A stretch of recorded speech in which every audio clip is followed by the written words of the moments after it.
ही नहीं बल्कि इनकी देहांत के बाद इन वर्गों में से स्वार्थी किस्म के लोगों की वजह से काफ़ी समय तक इनकी ये मूवमेंट आगे नहीं बढ़ सकी। किंतु इन वर्गों के लोगों को मान्यवर श्री कांशी राम जी का बहुत बहुत आभारी होना चाहिए, जिनके त्याग तपस्या व अथक प्रयासों से फिर बाबा साहब डॉक्टर भीमराव अंबेडकर की ये मूवमेंट बामसेफ, DS4 व BSP के राजनीतिक मंच के जरिए काफ़ी कुछ आगे बढ़ी है। और उनके जीते जी व देहांत के बाद भी मैं खुद भी पूरे जी जान से उनके इस मिशन को आगे बढ़ाने में पूरे जी जान से लगी हुई हूँ, जिसके तहत ही आबादी के हिसाब से देश के सबसे बड़े प्रदेश उत्तर प्रदेश में सर्व समाज में से खासकर गरीबों, दलितों, आदिवासियों, पिछड़े वर्गों, मुस्लिम व अन्य धार्मिक अल्पसंख्यक समाज के लोगों को भाईचारे के आधार पर संगठित करके फिर वहाँ मेरे नेतृत्व में हमारी पार्टी को, जो आबादी के हिसाब से देश का सबसे बड़ा प्रदेश है, फिर वहाँ मेरे नेतृत्व में हमारी पार्टी को 4 बार अपनी सरकार बनाने का मौका मिला है। और वहाँ हमारी पार्टी ने राजनीतिक सत्ता की मास्टर चाबी के जरिए इन वर्गों के लोगों को कानूनी अधिकारों का पूरा लाभ दिया है। उनके विकास व उत्थान के लिए अनेकों ठोस कदम उठाए गए।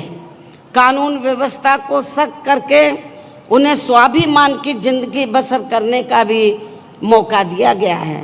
खासकर यूपी में SC, ST व OBC वर्गों का सरकारी नौकरियों में विशेष अभियान चला के अधूरा पड़ा आरक्षण का कोटा पूरा किया गया।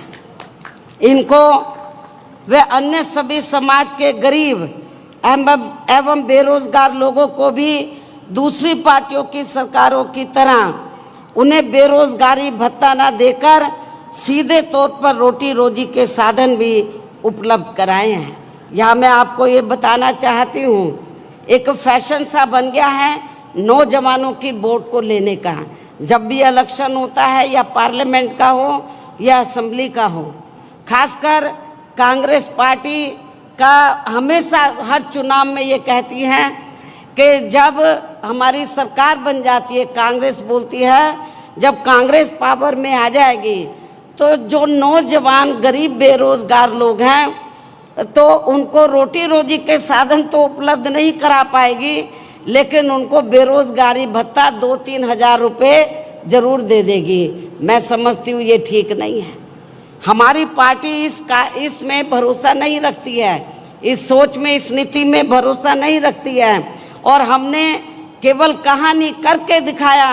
और उत्तर प्रदेश में मैंने अपनी 4 हुकूमतों में वहाँ पे जो नौजवान गरीब लोग थे, बेरोजगार लोग थे, उनको बेरोजगारी भत्ता नहीं, बेरोजगारी भत्ता क्या 4-5 हज़ार रुपये दे दो, उससे क्या आपका घर का खर्चा चल पाएगा?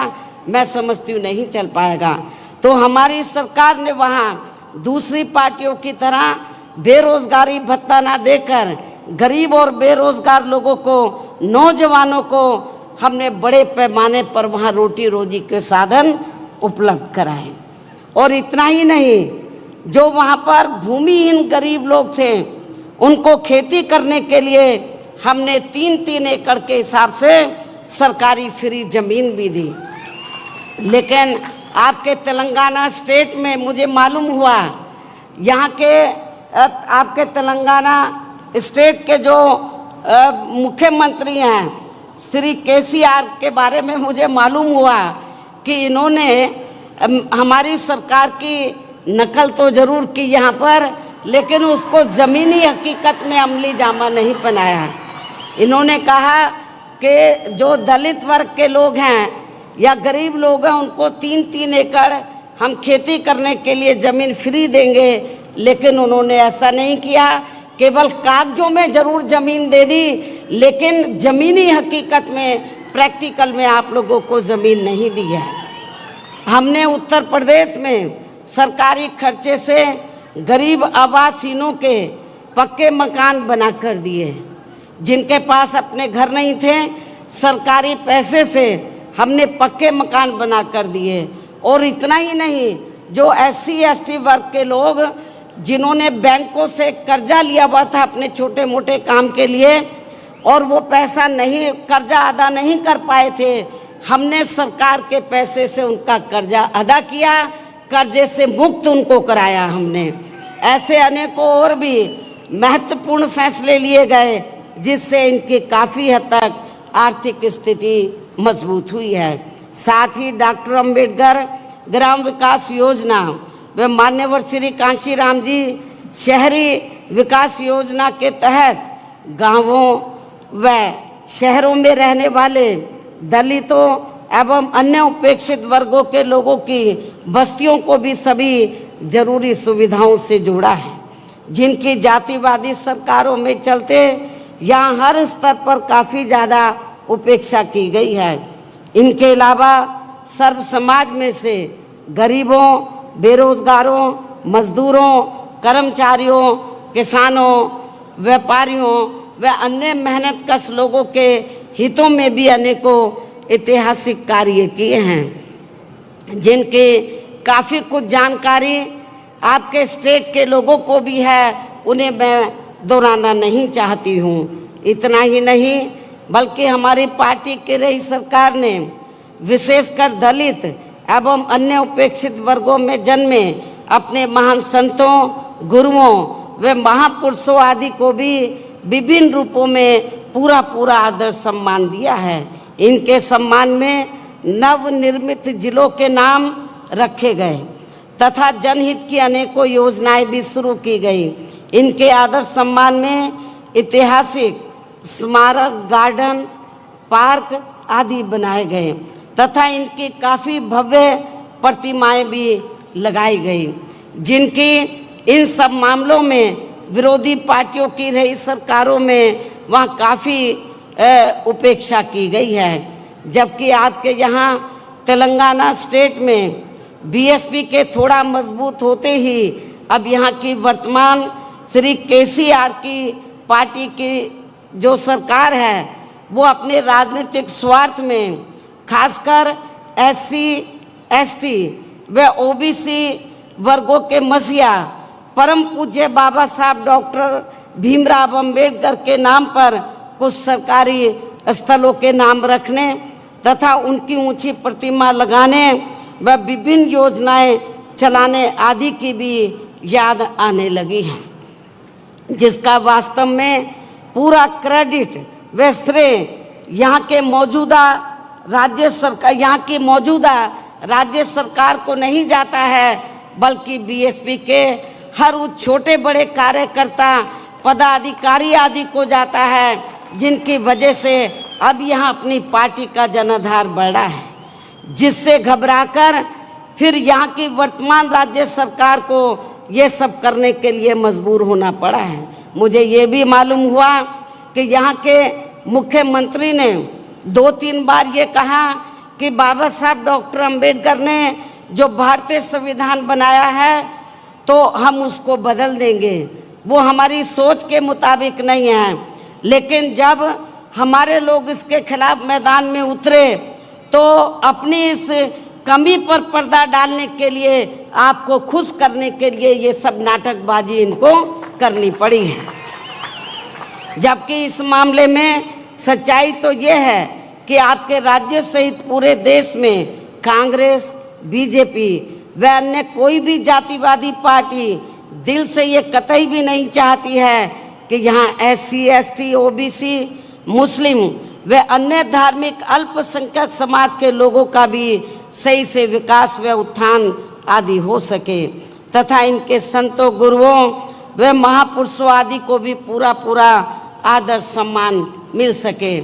इसलिए इनके ऐसे दिखावटी कृत्यों से, कार्यशैली से यहाँ SC ST OBC मुस्लिम व अन्य अक़लियत समाज के लोगों का भला होने वाला नहीं है, बल्कि इन वर्गों के महान संतों, गुरुओं व महापुरुषों आदि को विभिन्न रूपों में आदर सम्मान देने के साथ साथ इन लोगों की गरीबी एवं बेरोजगारी आदि को दूर करके इन्हें खुद के अपने पैरों पर खड़ा करने के लिए यहाँ अपनी पार्टी के लोगों को अपने स्टेट में भी, यानी कि अपने तेलंगाना स्टेट में भी यूपी की तरह ही विशेषकर SC, ST, OBC, मुस्लिम व अन्य धार्मिक अल्पसंख्यक समाज के लोगों को भाईचारे के आधार पर जोड़ना है तथा यहाँ अपनी पार्टी के जनाधार को कैडर के आधार पर बढ़ाना है।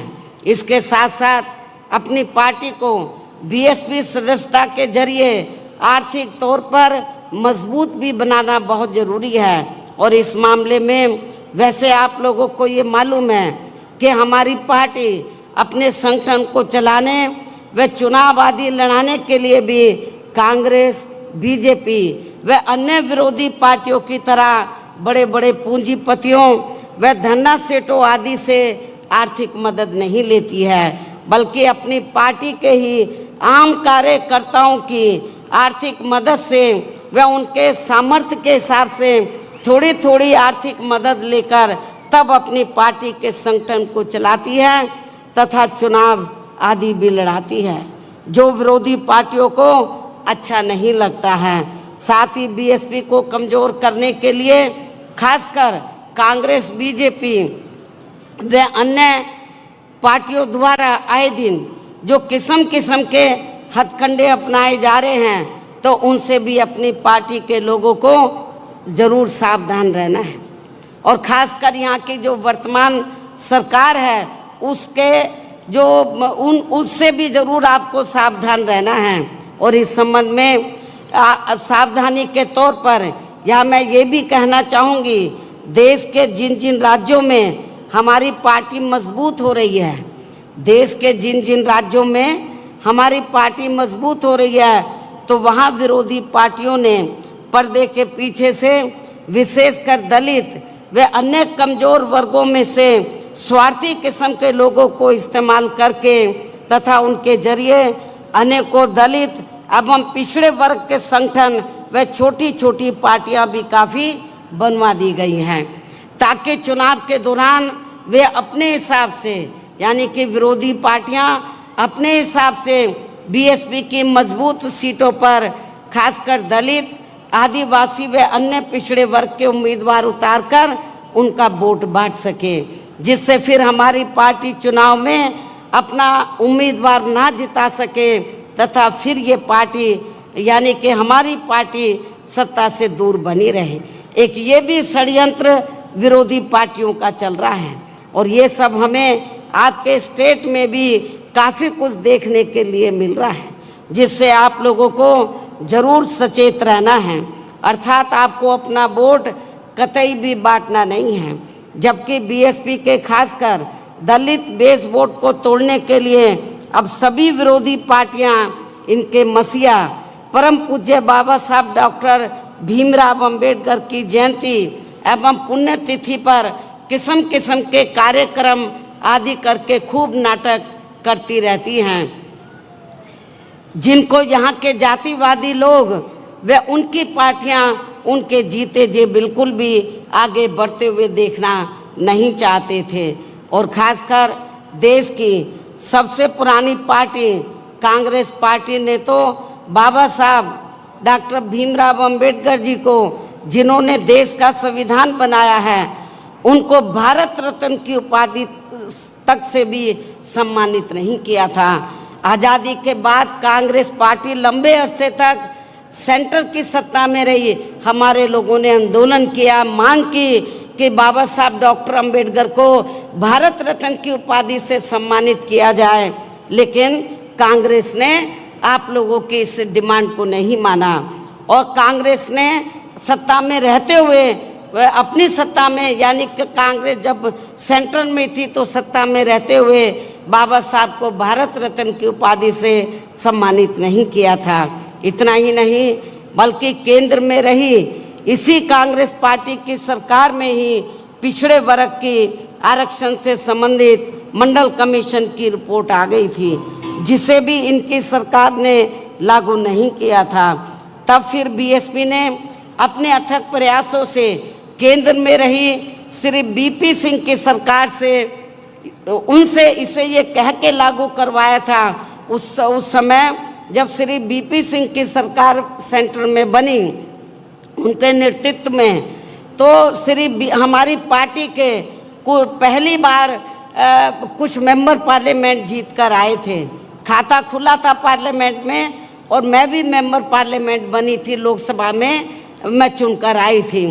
तो उस समय श्री बीपी सिंह ये चाहते थे कि माननीय श्री कांशीराम जी को उन्होंने कहा कि हम ये चाहते हैं कि आपकी पार्टी सरकार में शामिल हो और हम मायावती को जो आप चाहे हम बड़ी मिनिस्ट्री देने के लिए तैयार हैं। लेकिन हमने माननीय श्री कांशीराम जी ने श्री बीपी सिंह को ये कहा कि हमें आपके मंत्रालय कोई भी नहीं चाहिए, हमें केवल 2 काम चाहिए आपसे।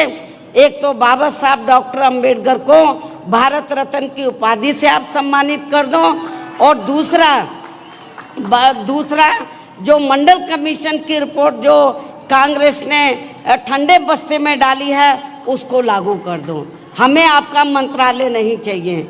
श्री बीपी सिंह जी ने हमारी इस 2 बातों को माना, शर्तों को, और तभी फिर उनकी ही सरकार में बाबा साहब डॉक्टर भीमराव अंबेडकर को भी भारत रत्न की उपाधि से सम्मानित किया गया था। इसके साथ साथ कांग्रेस पार्टी ने इनको लोकसभा, आप लोगों को ये मालूम है कि कांग्रेस ने तो बाबा साहब डॉक्टर भीमराव अंबेडकर को उनके खिलाफ और सभी हिंदूवादी ताकतों को इकट्ठा करके कांग्रेस पार्टी ने बाबा साहब को लोकसभा में जीतकर सीधा नहीं जाने दिया था। इतना ही नहीं बल्कि बाबा साहब के देहांत के बाद इनकी मूवमेंट को आगे बढ़ाने के लिए अपनी पूरी जिंदगी समर्पित करने वाले बीएसपी के जन्मदाता एवं संस्थापक मान्यवर श्री कांशीराम जी के देहांत होने पर उस समय केंद्र में रही कांग्रेस पार्टी की सरकार ने उनके सम्मान में एक दिन के लिए भी राष्ट्रीय शोक घोषित नहीं किया था, राष्ट्रीय झंडे नहीं झुकाए थे। हालांकि इन सब मामलों में बीजेपी व अन्य विरोधी पार्टियां भी कोई कम नहीं रही हैं, जो अब सरकारी कार्यों को भी अधिकांश प्राइवेट सेक्टर को ही देकर इनके आरक्षण को ही धीरे धीरे खत्म करने में लगी हैं, क्योंकि प्राइवेट सेक्टर में अभी तक भी इनके लिए अलग से कोई आरक्षण की व्यवस्था नहीं की गई है। खासकर एससी व एसटी के कर्मचारियों को अब पदोन्नति में आरक्षण का भी पूरा लाभ नहीं मिल पा रहा है।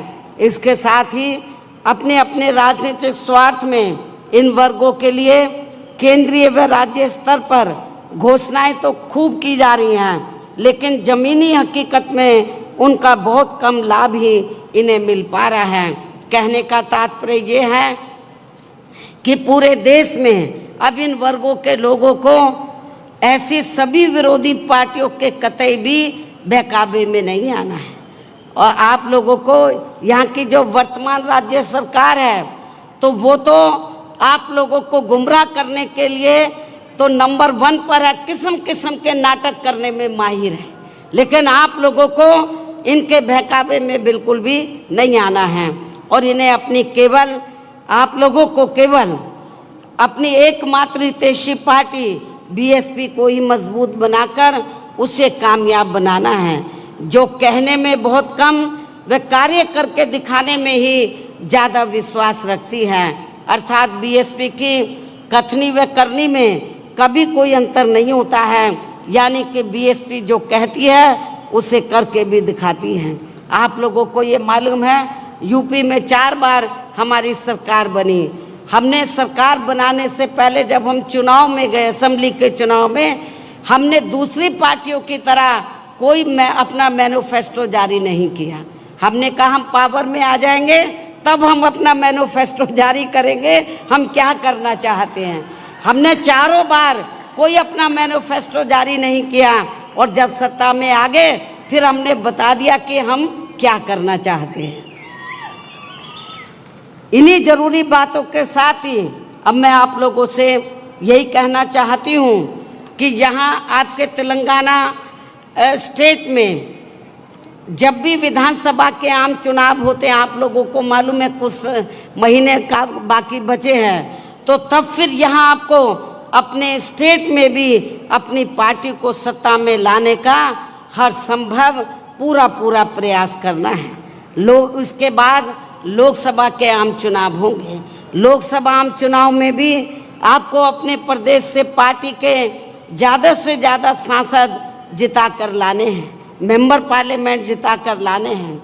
वैसे आज आपकी ये जो भीड़ है और भीड़ के जोश को भी देखकर मुझे ऐसा ज़रूर लग रहा है कि इस बार आप लोग अपने प्रदेश से लोकसभा का आम चुनाव बाद में होगा, लेकिन लोकसभा आम चुनाव के साथ साथ विधानसभा, जो पहले विधानसभा का आम चुनाव होगा, तो विधानसभा आम चुनाव में भी अपनी पार्टी का यहाँ बेहतर रिजल्ट जरूर लाएंगे तथा अपनी पार्टी की यहाँ हर हालत में ज़रूर सरकार बनाएंगे। यहाँ अपनी पार्टी की हर हालत में यह ज़रूर सरकार बनाएंगे और सरकार बनने पर फिर यहाँ आपको पार्टी की ओर से मुख्यमंत्री हर मामले में काबिल व मिशनरी कार्यकर्ता को ही बनाया जाएगा। ये भी मैं आपको बताना चाहती हूँ। अर्थात फिर आपके स्टेट का आज मैं एडवांस में डिक्लेयर भी कर रही हूँ, आपको बता भी रही हूँ, घोषित भी कर रही हूँ। अर्थात जब हमें यह सरकार बनाने का मौका मिलता है तो फिर आपके स्टेट का मुख्यमंत्री यहाँ बीएसपी के स्टेट अध्यक्ष श्री आर.एस. प्रवीण कुमार को ही बनाया जाएगा, जो अपनी आईपीएस की बड़ी सरकारी नौकरी से इस्तीफा देकर वह वीआरएस लेकर अब पूरी मिशनरी भावना से यह अपनी पार्टी को मजबूत बनाने में लगे हैं। मुझे पूरा भरोसा है कि ये इस पद पर आसीन होकर फिर यूपी की तरह ही यहाँ अपने लोगों का हर स्तर पर प्राथमिकता के आधार पर पूरा ध्यान रखेंगे। इसके साथ ही ये यूपी की तरह ही यहाँ अपने संतों, गुरुओं व महापुरुषों आदि को भी पूरे दिल से आदर सम्मान देंगे।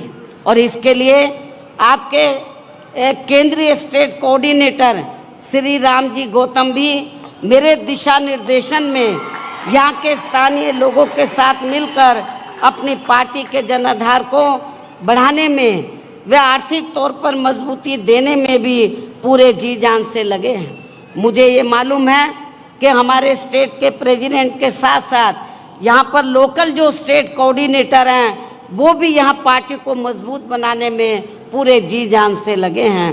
उनसे भी मैं यहाँ कहना चाहूँगी कि वे यहाँ के स्टेट में होने वाले विधानसभा आम चुनाव, पहले विधानसभा का आम चुनाव होगा कुछ ही महीने में, यहाँ आपके स्टेट में होने वाले विधानसभा आम चुनाव व इसके बाद लोकसभा आम चुनाव में भी अपनी पार्टी का बेहतर रिजल्ट लाने में अपना पूरा योगदान देंगे।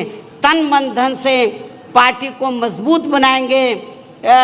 ये मेरी यहाँ के जो पार्टी के जो वरिष्ठ लोग हैं और हमारे केंद्रीय स्टेट कोऑर्डिनेटर हैं उनसे मेरी पुरजोर अपील है।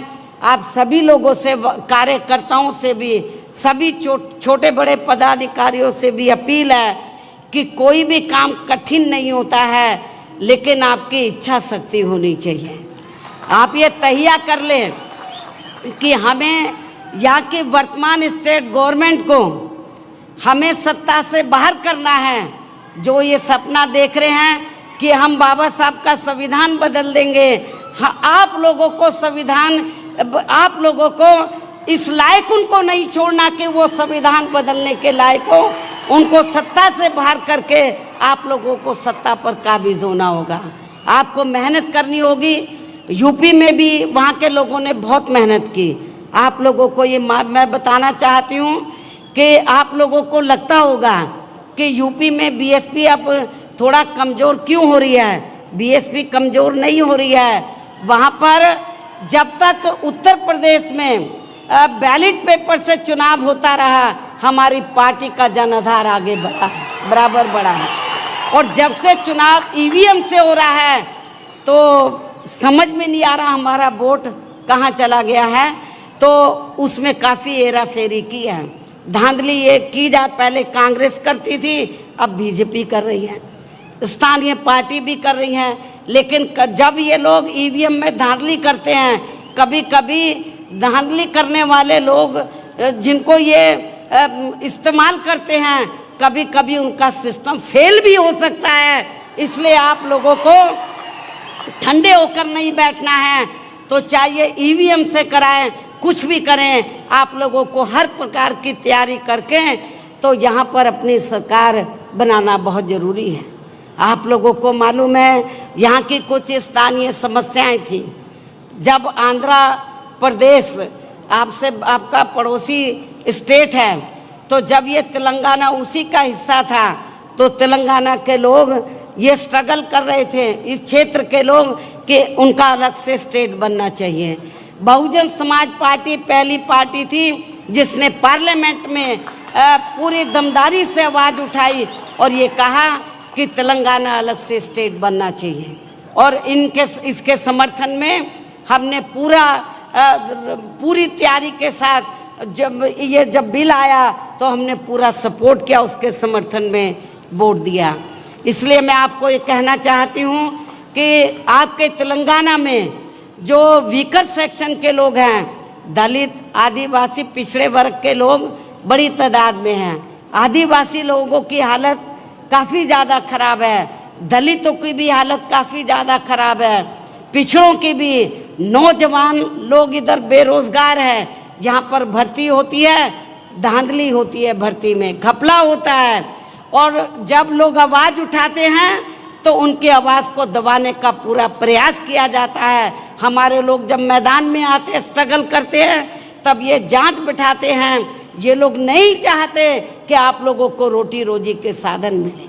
आप लोगों की जो अन्य स्थानीय समस्याएं हैं उनका समाधान हो, ये लोग बिल्कुल नहीं चाहते हैं। चाहे कांग्रेस हो, बीजेपी हो या यहाँ की स्थानीय पार्टियाँ हों, वो बिल्कुल नहीं चाहती हैं कि यहाँ पर जो दबे कुचले लोग हैं, वीकर सेक्शन के लोग हैं, अपने पैरों पर खड़े हों। तो मेरी आप लोगों से यही अपील है कि आप लोग यदि चाहते हैं मान सम्मान की ज़िंदगी बसर करना, स्वाभिमान की ज़िंदगी बसर करना, अपने पैरों पे खड़ा होना चाहते हैं, अपने संतों, गुरुओं और महापुरुषों को यूपी की तरह आदर सम्मान देना चाहते हैं, आप लोग जुर्म जाति से निजात पाना चाहते हैं, कितना बुरा हाल है अपने लोगों का। एक IAS ऑफिसर जाके बिहार में नौकरी करता है, उसकी हत्या कर दी जाती है और उसके बाद जो हत्या में शामिल होता है, वहाँ के वर्तमान राज्य सरकार उसको रिहा कर देती है। लेकिन यहाँ का आपका मुख्यमंत्री चुप रहता है और कुछ आवाज़ नहीं उठाता है। BSP ने इसके खिलाफ आवाज़ उठाई, ये गलत हो रहा है। लेकिन यूपी में हमने जो दबे कुचले लोग थे, जो पिछड़े वर्ग के लोग थे, उनको पूरा न्याय दिया, उनके ऊपर जुर्म जाति नहीं होने दी। हालांकि हमने जो फैसले लिए, दूसरी पार्टियां उसकी नकल करने की पूरी कोशिश में लगी रहती है, लेकिन वो जातिवादी मानसिकता होने की वजह से उनकी नीयत साफ नहीं है, इसलिए वो लोग उसका फ़ायदा आप लोगों को नहीं दे पा रहे हैं। तो मेरी आप लोगों से फिर पुरजोर अपील है कि कुछ ही महीनों में असेंबली का चुनाव होगा। आप लोग चुनाव से पहले अपने संगठन को मजबूत करें, पार्टी के जनाधार को बढ़ाएं, खास तौर से वीकर सेक्शन में, माइनॉरिटीज़ में, और जो अपर कास्ट में से गरीब लोग हैं, मेहनत कश लोग हैं, उनको भी तैयार करें, सर्व समाज को जोड़ें, बहुत बड़ी ताकत बनाएं, जनाधार को बढ़ाएं, और ताकि आप लोगों की अपनी सरकार बने। इसी उम्मीद के साथ अब मैं आप लोगों का और ज़्यादा समय न लेते हुए आप लोगों से यही रजा लेती हूँ। जय भीम, जय भारत।